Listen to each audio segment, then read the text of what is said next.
Facebook. Hey, everybody.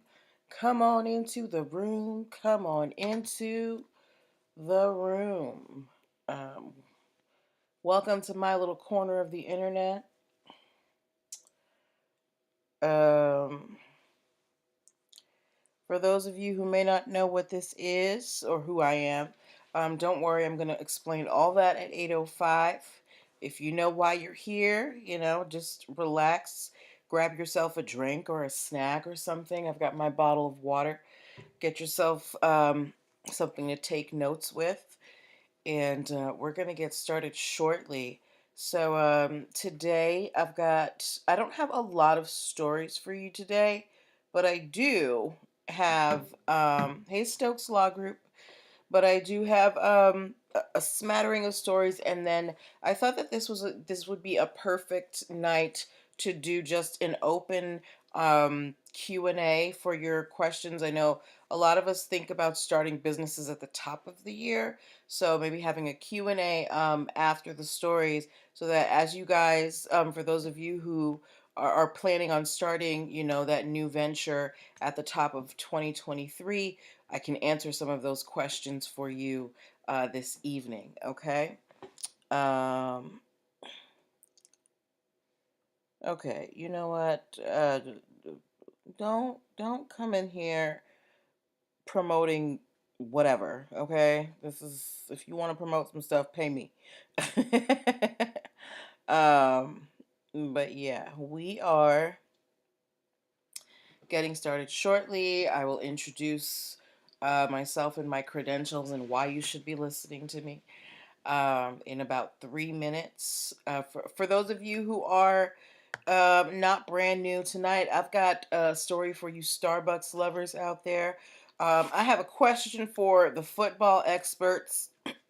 Um, Nintendo may make games, but they are not playing games with their intellectual property. We're going to talk about why that is. And a fruit company is learning that, you have to be strategic with your intellectual property use. And somebody who was very anti the crypto movement has filed a trademark within the crypto space. And we're going to talk about that as well, okay? And then after that, we're going to have our Q&A where we can talk about the things that you need to start getting ready to, launch that business in 2023. So if you have any questions about that, you'll want to start getting them ready. I will answer them as long as you guys want me to, okay? But we're getting started in just 2 minutes. I like to give people about 5 minutes to come on in the room, so they can, just get settled. Um, yeah, yeah. But I'm excited to talk to you guys, guys. For those of you who have watched this before, I got new glasses. Let me know what you think of them. I got like tortoise shell or leopard print. I don't know, but I got these new glasses. It was a long time coming. But I think they're kind of cute. Let me know what you think about them. All right. Getting started in less than 60 seconds now. Please get comfy. This is a show that, you can have the kids listening to. We've got little kids out here who are, starting empires at 9, 10, 11, 12 years old. You're never too young to learn about business, okay?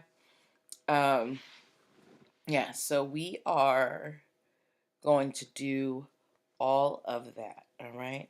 I hope you guys are relaxed. I hope you had a wonderful Thanksgiving, that you got to be with your loved ones, that you got, hey, District Alexa. I hope that you ate everything you wanted and didn't feel guilty, because I'm not guilty. I'm still eating my Thanksgiving leftovers, okay? That's why God made freezers. But yeah, we are getting started in just a moment. So sit back, relax, and enjoy yourself. All right, it's 8:05. Let's get started. Welcome, welcome, welcome. Happy Monday, everybody. Welcome to NPL Legal Dish. This is my Monday broadcast where I teach business and legal concepts using pop culture and celebrity news. If this is your first time hearing my voice or seeing my face, depending on where you're consuming this, and you're like, who's this lady?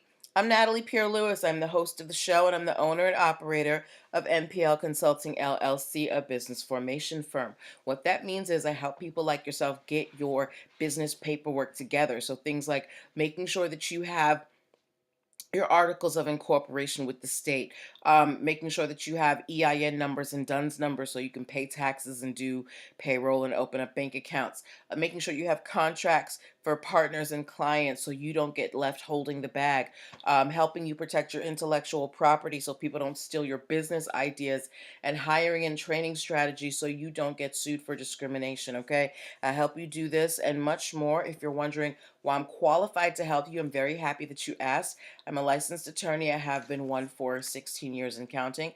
I've started multiple businesses for myself and others, both online and offline. I've had many careers in the realms of entrepreneurship, the law, education, hospitality, and administrative support. And most of all, I'm very passionate about making business and legal education as accessible to everyone as possible. Not everybody has the time, the money, or the desire to go to business school or to law school, but a lot of you have amazing business ideas, and if you're going to be successful, there are just some things that you need to know, okay? So, if you are in the startup phase of your business and you are looking for some guidance, or even if you've been in business for a while but you need to get right with the municipalities, hit me up and let's work together. How are you going to reach me? You're going to go to linktr.ee/npl consulting firm, linktr.ee/npl consulting firm, linktr.ee/npl consulting firm. There you're going to be able to book yourself a free 15-minute consultation if you are a first-time client. If you're not a first-time client, you can also book a Talk to Me Tuesday session where you get 30 minutes for $35. Linktree/NPL Consulting Firm is also where you can download my free Biz Launch cheat sheet. This is a digital product that I created that will help you choose and start your business dream business in 7 days or less. Okay. As well, Linktree/NPL Consulting Firm is where you can access my other social media platforms. And where you can access my digital products like my ebooks, and I do a lot of video trainings. Okay, so Linktree/NPL Consulting Firm is where you can, find all things having to do with NPL consulting. It's the only link in my bio on Instagram. It's on Facebook. It's on Clubhouse. It's everywhere. Okay. But that is enough about me. Let's get to the reason why we're here this evening for those who might be new to the show. So, this is how it works. I pull stories from the news, stories from blog sites, stories that you guys send to me in my DMs, which I especially love. And I pull the ones that have lessons that we can learn as business owners, and we talk about them, okay? So, this is a time for you to get involved in the conversation. It's a time for you to ask questions and give comments as long as they are respectful. Okay, this is a space of inclusiveness and learning. All right, so we are going to get started right about now. I'm just going to jump into the stories. All right, do we have any Starbucks lovers in the house tonight? If you are a Starbucks lover, give me a star in the comments. Okay, if you are, getting your venti half calf, no whip, I don't know, whatever at Starbucks, give me a star emoji. My sister is like addicted to Starbucks, and like she buys one of their cups like at least once a month. Like Starbucks is all right for me, but I don't care for their coffee. I think if anything, I get there, it's like their breakfast sandwiches, maybe some tea. But if you're a Starbucks fan, give me a star emoji. Nobody likes Starbucks? Are you kidding? Y'all lying to me. I know at least one person here likes Starbucks. Oh, you got them too. No need to buy much until it's gone. Okay. Um. Yeah. So. Anyway, whether or not you are a Starbucks fan, we all know what Starbucks is, right? They are everywhere. And when I say everywhere, I mean everywhere. So much so that Starbucks can enforce their trademarks all around the world. And that is exactly what happened recently in India. So if you didn't know, in Starbucks is in India. They have 268 stores in the entire country. Okay, and and they sell the same things that they sell here. Maybe they have a few different flavors just because there's a different flavor palette down there, but Starbucks is in India, okay? And they've got their frappuccinos. Did you know that frappuccino is a trademarked term? Okay, now, and Starbucks has been making frappuccino since 1992. Now, there is a cafe in India located in the city of Jaipur called the LOL Cafe. And they've been open since about 2019, and they were promoting what they called their brownie chips frappuccino. I'm not sure exactly what was in it, but it sounds delicious. I feel like it had a lot of chocolate, which is one of my favorite things. But they were going around promoting this brownie chips frappuccino, and Starbucks went to the Indian court, that handles intellectual property. It was like, whoa, whoa, whoa, whoa, we own the frappuccino trademark out here, all right. And they told the Indian court, you need to make LOL Cafe stop. So they actually took this to court. And do you think that the Indian court sided with Starbucks or with the LOL Cafe? Who do you think the Indian Intellectual Property Court, hey K. Rousseau Foundation, sided with when Starbucks said, hey, we are the only ones who can use the name Frappuccino out here in India? Um, Black drama therapist at LOL Cafe.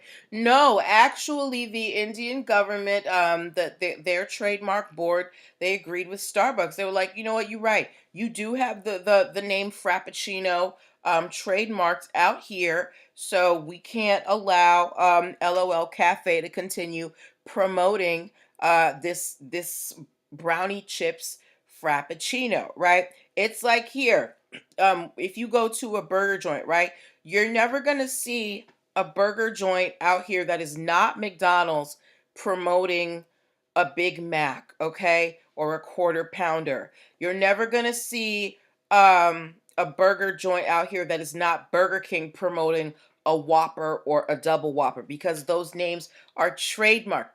Those are signature features of their menu, okay? When you have a signature feature of your menu, when you are a food establishment, if there's something that you make and only you make, and you've named it this and it's official, you can get that protected so that nobody can use that name on their menu. Now, you have to be careful about it. You can't just trademark anything. It's got to be something really unique, okay?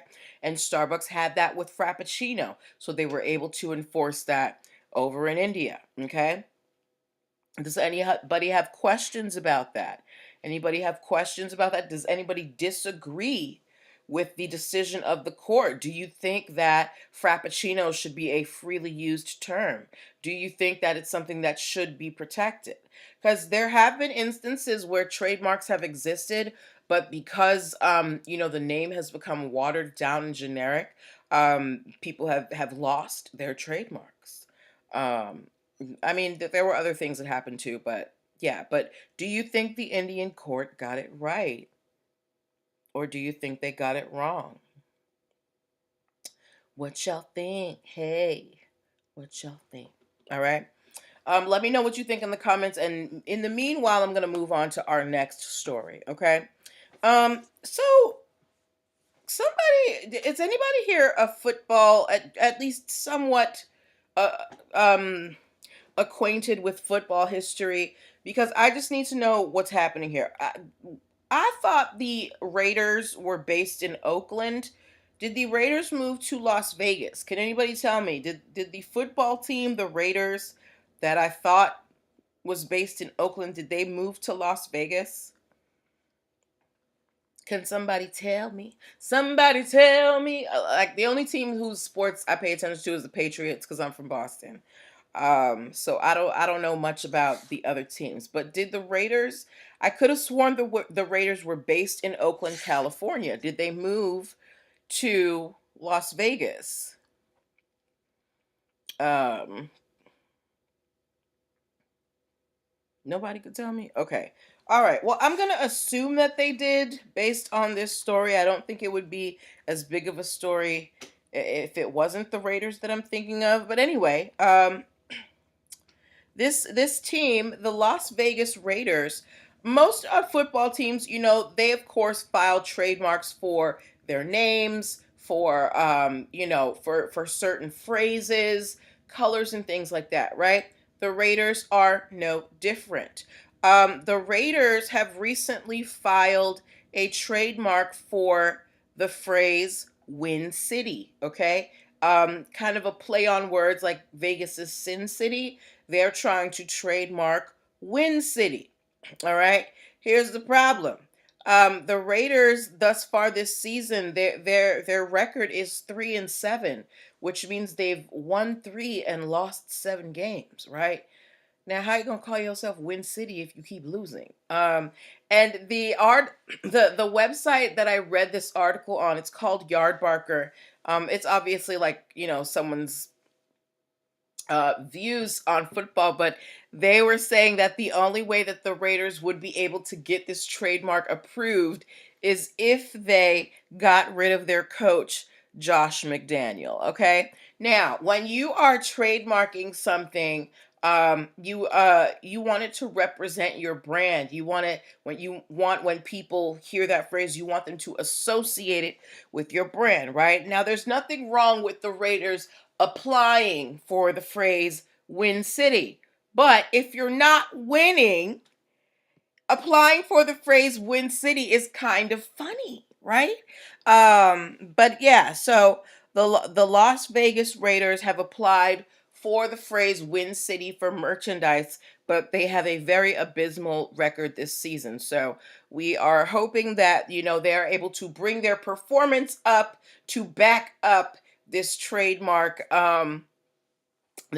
application. Can you imagine being denied a trademark because you lost too much? Could you imagine if the USPTO said, "Hey, we know you applied for Win City, but this season y'all have been PU, so we are denying your trademark application." Now, the trademark office wouldn't do that. As long as you have a bona fide use of, like you plan to actually do something to make money with a phrase, for the most part, you will be able to trademark it. Okay, but we are hoping for a better season for the Las Vegas slash used to be Oakland Raiders. Somebody let me know. Okay. Okay. Um. Okay. My gamers. If you are a gamer, please give me uh a um a video game controller emoji. Okay? If you are a gamer or you have a gamer in your life, give me a video controller emoji. Okay? Now, I know that gaming is really serious for some people. And because of that, there are different markets that pop up to help people enhance their gaming experience, right? Well, there's this website called Steam Grid DB, okay? And Steam Grid DB, from what I gathered in my research, is they let you use images from other games so that you can basically create, your custom game within their system. It's kind of like being able to import images for a new skin. You know how in Fortnite, in those games, you can choose what you look like as the main character. Steam Grid is allowing you to bring images from other games so you can like make the game what you want it. Now, they've included, images from famous Nintendo games, and Nintendo is very, very protective of their intellectual property, their trademarks, their copyrights. They do not want anybody using their stuff without permission, as they should not. Hey, Fluffy Choco Drop. Okay. So Nintendo saw all these screenshots from Steam Grid DB of their of famous characters and scenes from some of their top games, and they filed copyright claims against them, getting them taken down. Nintendo said, "Look, it's bad enough that you're out here basically creating knockoff video games within this Steam Grid system, but you're not going to use our images to do it." Okay, so they use the copyright claims that is available on most websites to get all of these images taken down. So my gamers, if you're someone who uses Steam Grid, some of your beloved characters and scenes may no longer be available on there. Okay. All right. We've only got a couple more stories, and then what we're going to do is we're going to move into Q&A for 2023 business. So if you've got any questions that you have about starting a business in 2023, start gathering them. I'm going to answer as many as you have as soon as we get through these next two stories, okay? And for those of you who maybe came in just a little bit tardy for the party, you are watching NPL Legal Dish. This is my Monday broadcast where I teach business and legal concepts using pop culture and celebrity news. If you're in the market, you're about to start a new business, or you've been in business and you're trying to, level up this year, make sure that you connect with me. Go to linktr.ee/NPL Consulting Firm and book yourself a free 15-minute consultation today. Okay? All right. So next story that we are talking about, this is the intersection of different types of intellectual property. Now, if you guys don't know, there are three main types of intellectual property. You have trademarks, you have copyrights, and you have patents. Trademarks protect your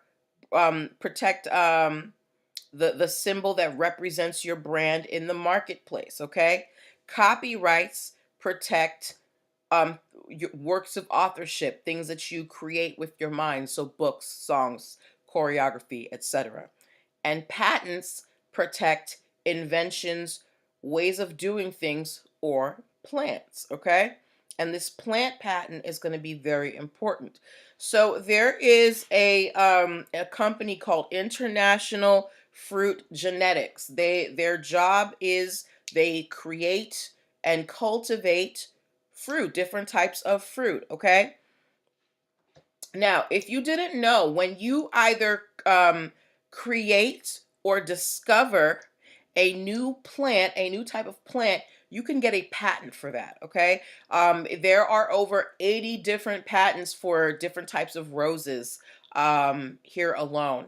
And different types of fruits. There's patents for the different types of apples. So when you discover or create a new plant, you can get a patent for that, right? Now, when you get that patent for that plant, whatever you name that plant, that becomes the scientific name. And because it's a scientific name, there are certain restrictions on what you can do with it, okay? So, this company, International Fruit Genetics, they made a bunch of grapevine and cherry trees, and they named all of them ING plant with, a bunch of numbers and letters. So the official name for these plants that they created would be ING plant, 1, 2, 3, 4, ING plant 5, 6, 7, 8, ING plant, blah, blah, blah, blah, blah, right? So they had these plants and they're like, okay, good to go. So now whenever anybody, buys or cultivates this, they're going to know that it's our company, right? Here's where it came to bite them in the butt. International Fruit Genetics tried to file a trademark for their name. They tried to file a trademark for ING, International Fruit Genetics, and the trademark office denied them. Can anybody, based on what I've told you, guess why did the trademark office deny International Fruit Genetics a trademark for their very name, International Fruit Genetics, or ING? essentially, Fluffy Choco Drop, because when you name a plant, again, that's the scientific name, so it becomes generic, so you are no longer able to trademark that name. Very good, Fluffy Choco Drop. Because International Fruit Genetics already used their name to name the plants as patents, they are no longer allowed by law to trademark that because it's a scientific name now. And some things are in the public domain. It's fair use. So International Fruit Genetics kind of shot themselves in the foot there. Um, like for me, if my job was to be a fruit cultivator, I probably wouldn't be so worried about naming the individual plant so much as, protecting the brand. But I guess at the time they thought it would be, more beneficial to protect, the plants. Now, when people file trademarks, it's because they want to make money. When people file copyrights, it's usually because they want money and control of their art, right? But with patents, there is no guarantee that you're going to make money off of this, right? You can create a patent, but if the invention or the system or the plant is not popular, you're not going to make that much money off of it, right? Fluffy Choco Drop said they got to name it something fun. Right. They could have named it anything, but you tried to name it, this very, what you thought was a very, I guess, uh, you tried to name it in a territorial fashion, and it came to bite you in the butt because you are now no longer able to trademark that name for business purposes. So when you are thinking about intellectual property, you need to think about what type of intellectual property do I need and what do I need it for, right? If International Fruit Genetics had taken the time to really think about, what's going to be more beneficial for us, naming these individual fruit plants or trademarking our name for all the fruits that we, create, they might have taken a different path.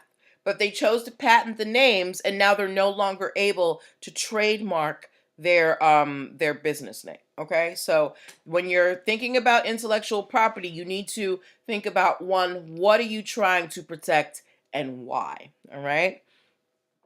Okay. And our last story of the evening is, has anybody here invested in cryptocurrency, any type of cryptocurrency?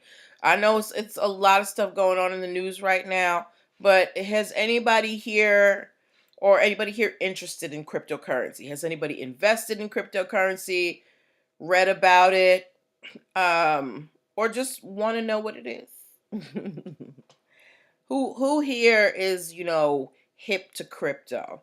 I have a very basic understanding of too much. I have a basic understanding of what cryptocurrency is.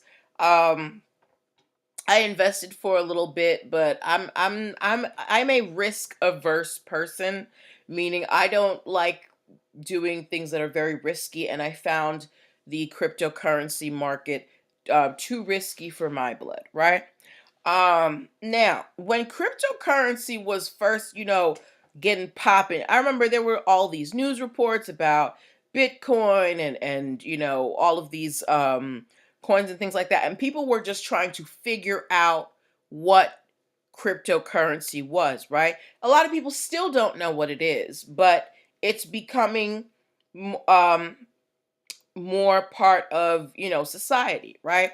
Now, when it was getting popping, I remember the CEO of JP Morgan, Jamie, what, I can't even read my own writing. Jamie Dimon. I can't read my own writing. Anyway, the CEO of JP Morgan basically said that he had no confidence in cryptocurrency or any of that. He's like, this is a fad. It's nothing, it's not going to last. Uh, oh, Simon. Yes, Jamie Simon. Jamie Simon's, he was out here saying cryptocurrency is just a fad. Nothing's going to come of it. And just recently, JP Morgan got an approval from the USPTO for their own cryptocurrency wallet. There is a registered trademark out there for the JP Morgan wallet. Oh, Diamond. Oh, Jamie Dimon. Okay. His name is Jamie Dimon, y'all. I'm sorry, I couldn't read my own writing. Thank you for helping me, Jada.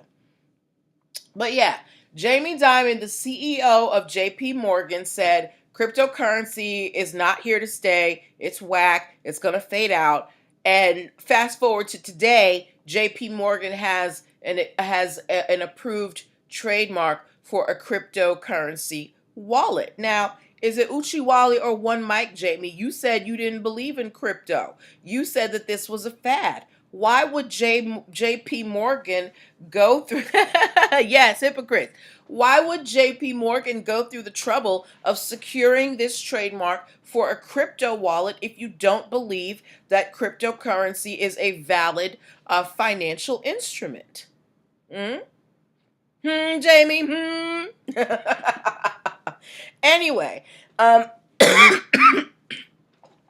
while this is obviously yes, it's a hypocritical move, this might encourage more people to invest crypto in cryptocurrency, because prior to this, the cryptocurrency exchanges, they're not very well regulated. As you've seen in the news, there's been a lot of stuff going on. People have lost a lot of money, right? But if you have something that's backed a trusted by a trusted financial institution, that might bring some credibility to it, right? So for those of you who might be on the fence of investing in cryptocurrency, if you could have a cryptocurrency wallet that was backed by a reputable bank, a reputable, like JP, well, let's not say reputable, let's say well established bank like JP Morgan or whoever else, would that encourage you to invest in cryptocurrency? Fluffy Choco Drops said scavenging while it's low. Yeah, I haven't even been paying attention to the crypto market because it just seems to be in free fall right now. But what do you think about that? Do you think that JP Morgan getting this branded crypto wallet, could that improve the chances of getting more investors in the cryptocurrency arena? What do you guys think about that? What do y'all think? Hey, hey. Ooh, yeah. I'm just being silly, y'all. Don't mind me. Okay? Get some more water. I've been so hot, y'all. Um, for me, I do think that getting more well-established financial institutions into into the crypto universe will lend it credibility. You've already got ATMs where you can go and exchange crypto for for US dollars. Fluffy Choco Drop said, "I'll still pass. It doesn't make sense." Yeah, it gets to be a little wild. But what I like about the cryptocurrency market is that it shows you in real time how supply and demand works, and it shows us how money is only worth as much as people believe in it, right? Because with cryptocurrency, you had a point in time where Bitcoin was just up, up, up, up, up. People thought it was never going to come down, right? But then something happened and everybody lost faith and it came down, down, down. So I like cryptocurrency because it really gives you a fast forward view of how currency works, right? But yeah, so I suspect that JP Morgan having this cryptocurrency wallet with their name on it is really going to I think it will have an effect on people's willingness to invest in the cryptocurrency market. But we will wait and see what happens with that, okay? All right. So, like I said at the top of the show, we don't have a lot of stories today. That was the last story. If you missed any, you can always go back to the beginning. But what I want to do for the rest of the time, and as long as you guys will have me, is answer any of your questions regarding starting a business in 2023. Okay. Now there are some steps that are involved with properly starting a business. I'm gonna go over them very quickly with you guys, and then if you have any questions, you can then ask me. All right. So, first thing that you guys are going to want to do if you're starting a business in 2023 is you're going to want to decide what type of business entity that you are. Are you going to be an LLC? Are you going to be an S Corp, a C Corp, a B Corp? Are you going to be a partnership? You want to decide what type of entity you're going to be. And the best way to do that is to talk to an accountant and an attorney like myself to figure out, based on your business, what would be the best format. Okay. The next thing that you need to do once you figure out what type of business entity you want to be is you're going to want to get an EIN number. That's basically your business's social security number. It's how you're going to pay taxes. It's how you're going to handle payroll. Okay, that's a free service provided by the IRS. There are some people out here who are trying to charge you anywhere from $75 to $150 to get you an EIN number. That is a free service by the IRS. Do not pay for an EIN number. Same thing with a DUNS number. The DUNS number is if you want to work with big box stores and get your products into places like Target.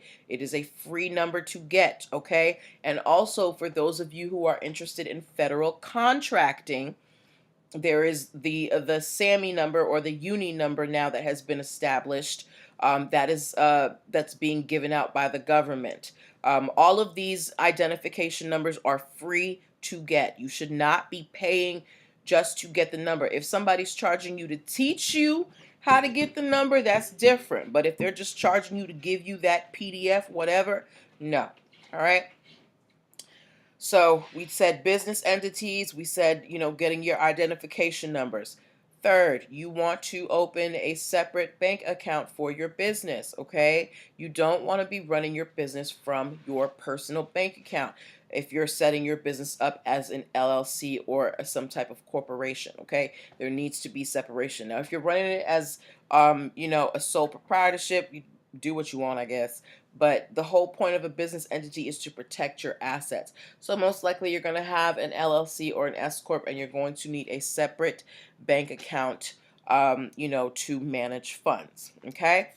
Next step, you want to make sure that you have contract templates for clients and partners.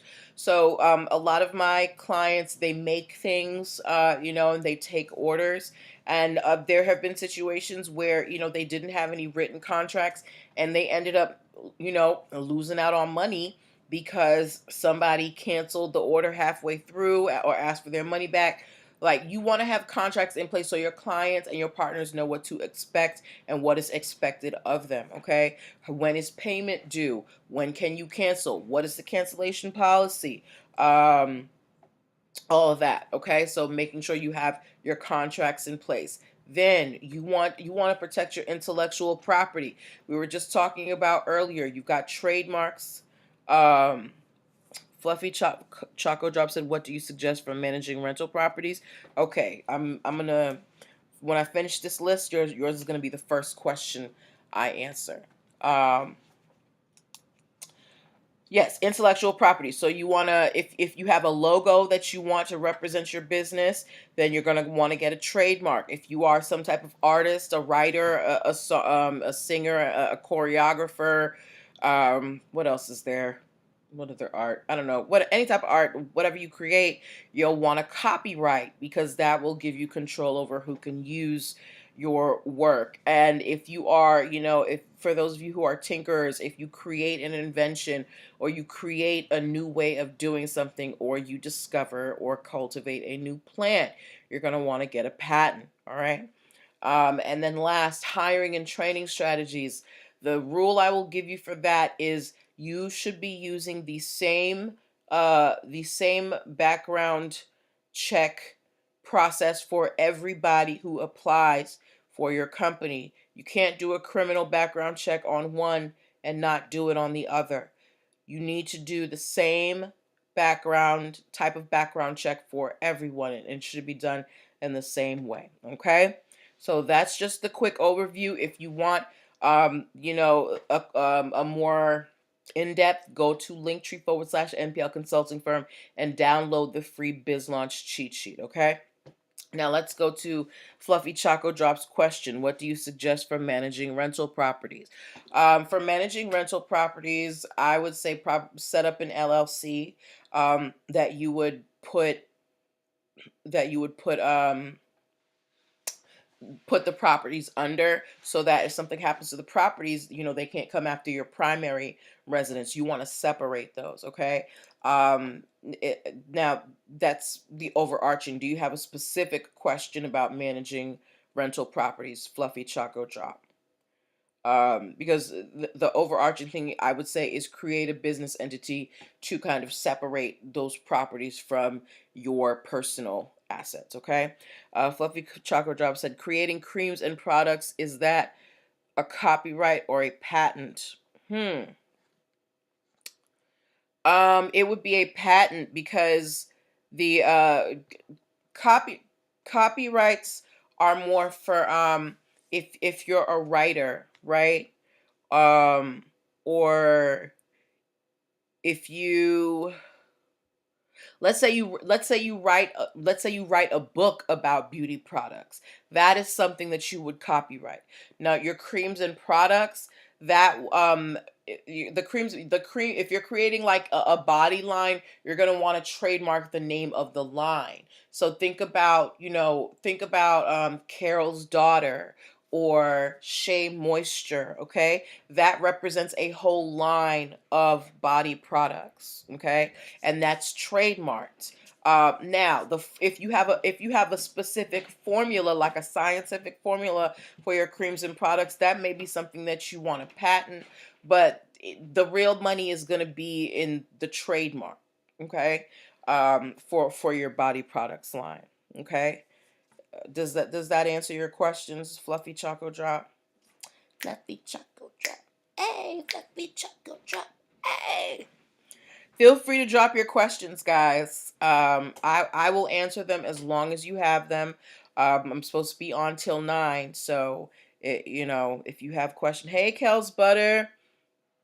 You have just joined Q&A for 2023. I'm answering any and all of your questions for starting or leveling up your business in 2023. We just went over the basics of well, you missed the stories, but we're still in Q&A mode. So if you have any questions about starting a new venture in 2023, now's the time to ask it. I just went over the basic steps. If you missed that, you can always download the free Biz Launch cheat sheet. I just kind of went over the main points in that. Fluffy Choco Drop was asking some questions about setting up to manage properties and okay, bye Fluffy Choco Drop. Thanks for coming in and participating. But yeah, this is your time to answer questions, guys. For those of you who came in late, if you missed the stories, you can go back and watch the replay when we close out here. But otherwise, this is your time to ask me any questions that you have about forming a business, what going into business with friends or family, how to protect your business ideas, how to find employees. Like, this is the time for you to ask those questions, okay? And you don't have to ask out loud. If you want to just DM me the questions and we can talk there, that works too. But I'm gonna give y'all about 2 more minutes to think of some questions. If not, we'll close out here, and we'll reconvene next week. For those of you who participated, thank you so much. Whether you watched live or you watched the replay, thank you for your participation. Thank you for just coming to my little corner of the internet, because you could have been just scrolling. I hope you guys have a wonderful week and that you are successful in all of your endeavors. So we are, what the heck is that? So yeah, so I'm just going to wait another 60 seconds, see if you guys have any more questions. If not, I'm about to go turn on Tubi and watch John Wick for the third time this week. um, yeah, but just let me know, guys. It's it's your time. It's your time. All right. Okay. So I think we can call it quits here. Have a wonderful week, guys. Take care of yourselves. Okay. Bye. All right. Leave and ooh.